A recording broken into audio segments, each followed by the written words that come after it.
I made a video about 2 weeks ago talking about how first-time homebuyers over-prepare for the market by having to save 20%. Majority of you guys have liked that video. This is the video in question I'm chatting about. And I have gotten some interesting comments from people specifically talking about, well, bro, this is biased. Like, of course, like the market, you're using an example of when the market has been going up historically, and this doesn't apply now. Very misleading to those who do not know a lot about real estate. The time frame used is the highest increased prices year over year in U.S. history. I challenge you to post the same video using 06, 08 prices. This is what today's buyer will compare for the next 2 years. Guys, frankly, this sounds like the advice someone who sells houses would give. This is terrible advice. What you're assuming is that real estate would go up year by year. You pick the most equitable time. Buy a house. And there are so many things not considering. Again, if you save money and start shopping yourself, blah, blah, blah. Okay, we got some people that disagree with me, and because I picked the most profitable time in my example. Well, I thought about the best way of replying of these people, and I thought about making like a video like, hey, should I just like address it? But honestly, the best example and video I can come up with is my own personal situation. With, according to them, the market crashing. According to some YouTubers, apparently it's crashing every other week.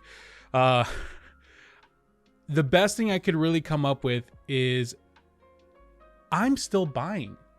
Even if the interest rates are still going up, even if there's market uncertainty coming in the next year or 2 years, I am still going to buy. I am hungry. I'm still going to buy. I am still going to buy a house. I am putting my money where my mouth is.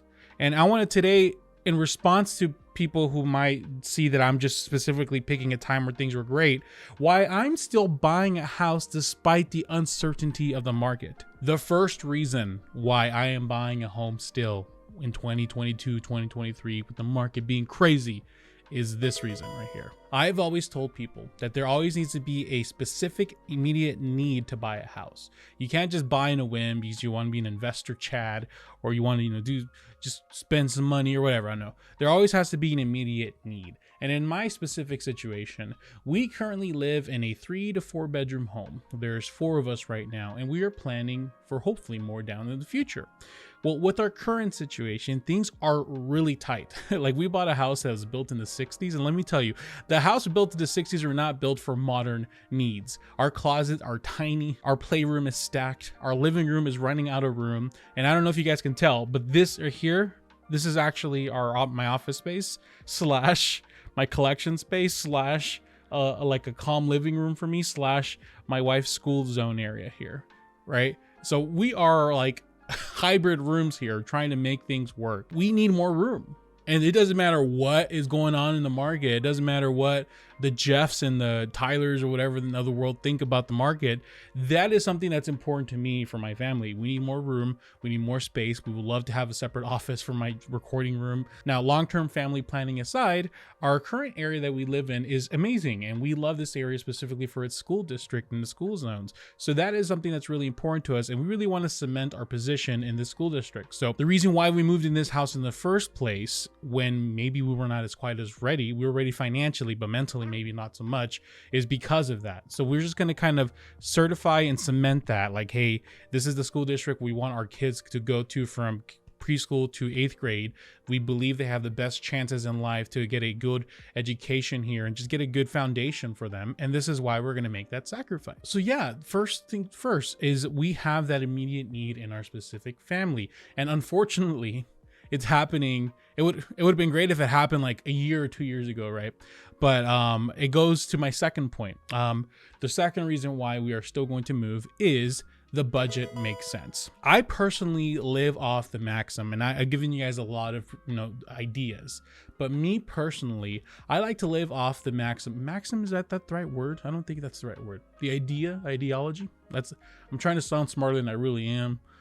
What I do is I live my life having my mortgage be at least 30% of my income, my net income specifically, nothing like gross or anything like that. That is just what I've lived in. This is what I've always liked. And I wasn't always the best budget person growing up. Shoot, even my wife and I, you know, we've been married for 8 to 9 years, and I'm 28, so she got the worst of me. So she can tell you I was never the best budgeter. But when it comes to planning and whatnot, I just always felt really insecure, where I was in a position that the mortgage had basically had a hold over me. I've always just been comfortable moving on up to the next level when I am about a third of my net income.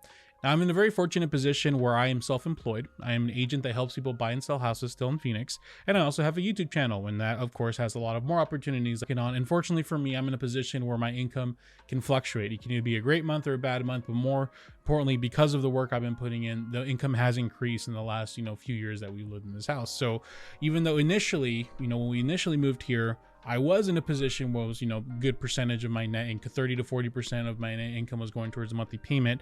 I'm in a position now where that's a lot smaller, and that's really great. Yes, maybe if the family planning and those bigger ideals of having the house that we want wasn't there, it would make sense to stay and start tackling that mortgage at a higher rate. But the reality is, I know that I only have about 80 years in this world, maybe 60, 70, because the damn blood pressure doesn't want to go down. But I can worry about paying off my mortgage by the time I'm 40, so I can, get Dave Ramsey and he can tell me how great I am on a phone call, and then hang up, and then, okay, great, well, that's it, Or I can make a smart decision to move my family into a better spot. And yes, the Tylers and the Kev, whatever the house, I keep thinking about those two people. Shout out to you guys if you're watching. They're gonna disagree and they're gonna say, "Oh," but the thing is this is my journey, my family's journey, right? And I am in a position of comfort where I can push them forward. Third reason is we have the emergency savings for the next house. We don't have necessarily emergency savings for this specific house we have now. We have planning the future payment we're going to have 6 months in the bank for that. And this is really important to me, because this is what people say, right? Well, what if, I move into my house and just freaking lose my job, or I freaking fall and break my knee in half. I don't know if a knee can break in half. Something happens out of your control. Well, and this is growth, guys. This is not how always been me. So please don't get this illusion that I've always been this cool, right? No, this has been a lot of work. I was always in the position of always thinking negatively, and I was always thinking things were going to be taken from me, right? I never thought things were secure. So I was always coming from a place of scarcity, like things are scarce and I have to fight for it. We just want to save and keep my everything below, because I was just afraid of it being taken away. And I'm in a position now where, after learning and doing a lot of work on myself, I know I have the confidence in myself to survive. And if worse comes to shove, and I don't know, my license gets taken away, YouTube takes my channel away, something happens, I have those 6 months reserves to help pad, and I am confident in myself that I can find something to be able to provide for my family. And I have the skill set and the ability to provide the same amount of income. So because I have the confidence in myself and I have the budget to back me up, I am comfortable moving to the next level. And I feel like a lot of people can have that. Sorry, Wally's hair. A lot of people should have that mindset, is because, yes, something could happen, 100%. Something could happen to your industry, something can happen to you.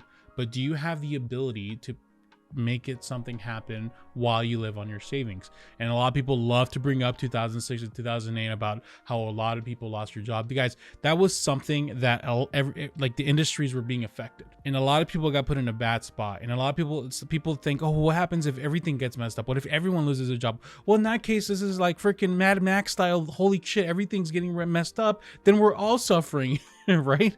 So get your freaking Mad Max car ready and let's go. I'll meet you in the freaking Thunderdome. Let's go. And now to the point that everyone's been waiting for. Javier, what if it loses value? What if the market crashes? Why would you get yourself in a position where the market be crashing? You want to hear my take? I don't care. Now, of course, I care if that happens, because a lot of people are going to be affected. But me personally, with my personal situation, I don't care. We are not going to move from this house for a long time. We're going to have the space. If it loses its value, it doesn't affect my monthly payment, because I made the decision based off a third of my income. Not because, oh, well, if I buy this house, dude, in fucking 2 years, woo, I'm gonna be a rich man. And everybody loves to bring up, I chose the most profitable time to choose that example. Well, that's the thing. When people bought in 2015, they were scared shitless too. There was no guarantee in 3 years that they were gonna get a bunch of value. It's the same thing now. People need to realize this. It's always scary to buy. People didn't buy in 2012 and said, I am going to sell this in 10 years and I'm going to make $400,000, dude. No, it's always scary to buy.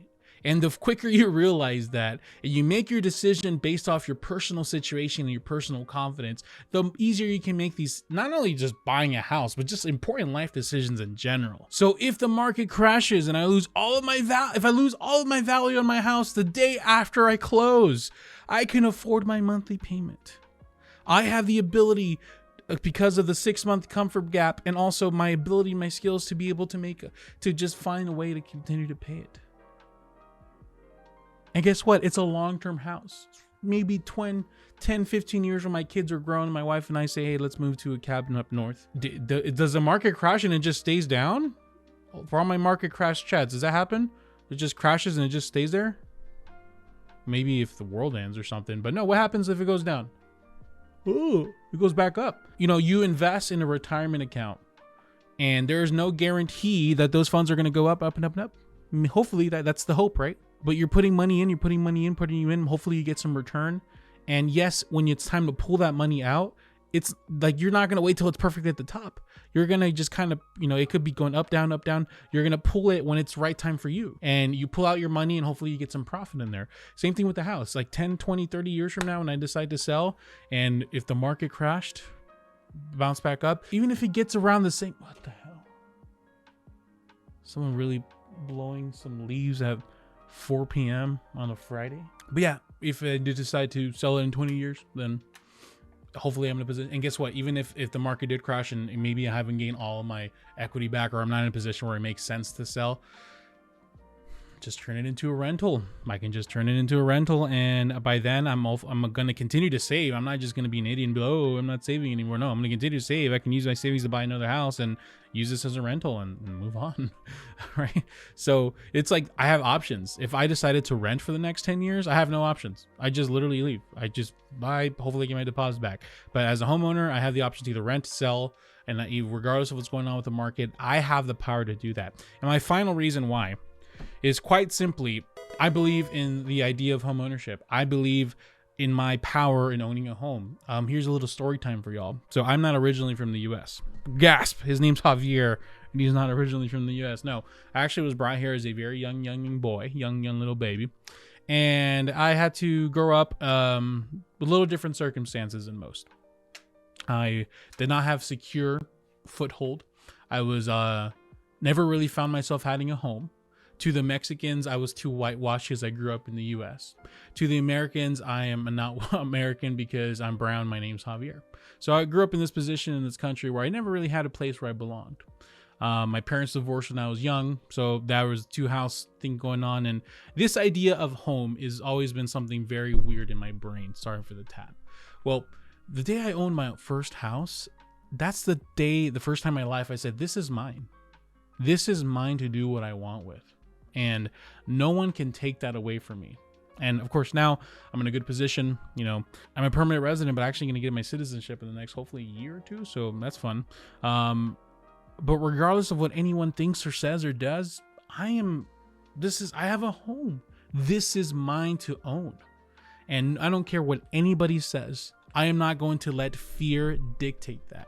Because people see buying a house as an investment, and I am sorry if I gave you that idea that buying your first house should be considered an investment. Because really, if you look at it as an investment, you're too worried on the macroeconomics of it that it prevents you from actually achieving your personal goal of home ownership. Because having something that is yours, something in your name, mortgage, deed, whatever the case may be, is the most amazing feeling. Yes, it's scary. You have a shitload of debt, and it's like, oh my gosh, if I don't pay this, the bank's going to take it away.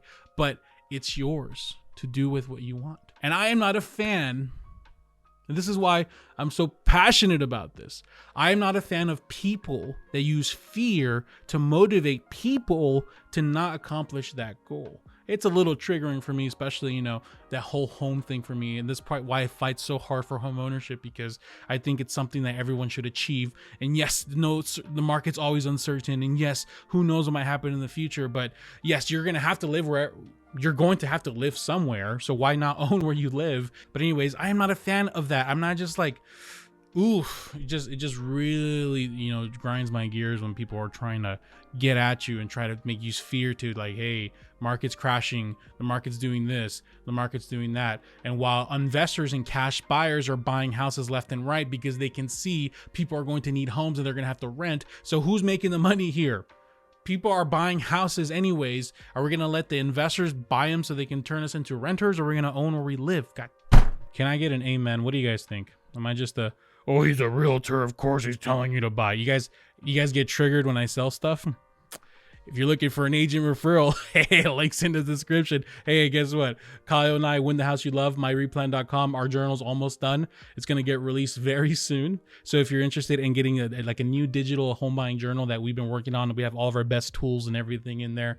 It's coming out soon. Oh, he's doing this just to sell. Oh, you guys get so triggered when I do that. Dude, it is what it is, man. If you think I'm BSing you, then you're watching the wrong channel. What can I tell you? See ya.